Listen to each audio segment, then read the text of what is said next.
Ketika ribut besar dengan suami, baiknya curhat ke siapa ya? Assalamualaikum warahmatullahi wabarakatuh. Hai sahabat Miss Rama, apa kabarnya hari ini? Semoga Anda dan keluarga dalam keadaan sehat selalu ya, amin. Adanya keributan dalam hubungan rumah tangga lumrah terjadi ya.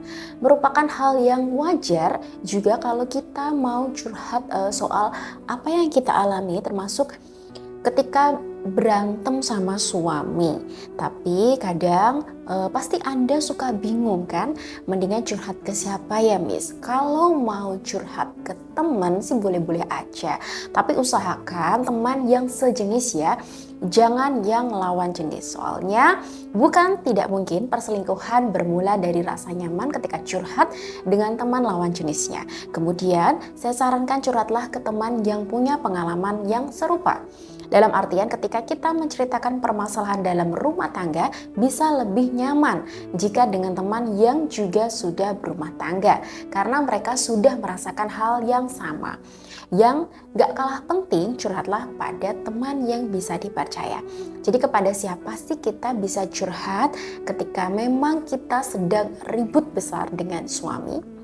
Kalau memang tidak punya teman yang bikin kita sreg, bisa curhat ke profesional, misalnya ke psikolog atau konsultan rumah tangga.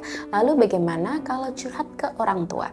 Ya boleh-boleh saja, cuma kita juga mesti lihat kondisinya. Saya tidak menampik kalau curhat ke orang tua sebagian besar orang merasa lebih tega. Saya tidak menampik kalau curhat ke orang tua sebagian besar orang merasa lebih lega.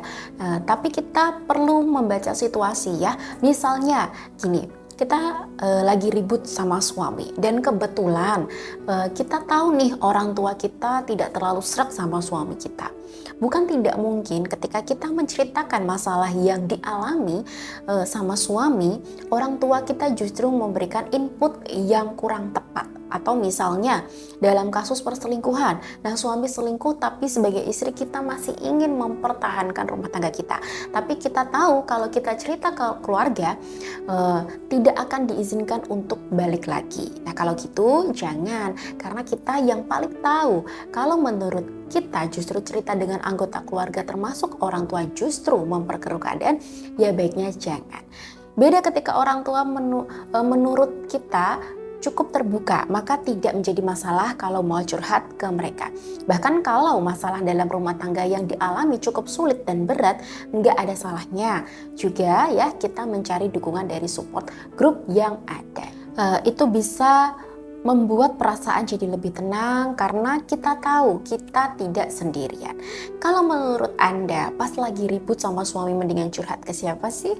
Nah, jika Anda memiliki masalah rumah tangga, baik itu masalah keuangan, masalah perselingkuhan, masalah anak, masalah orang tua atau mertua, dan lain sebagainya, maka Anda bisa konsultasikan pada saya dan saya jamin kerahasiaannya. Langsung saja hubungi admin saya di nomor 08126002 atau langsung saja ke nomor 0811299355. Baik, demikian ulasan dari saya, semoga membantu dan semoga bermanfaat. Terima kasih sudah menyimaknya selesai. Wassalamualaikum warahmatullahi wabarakatuh.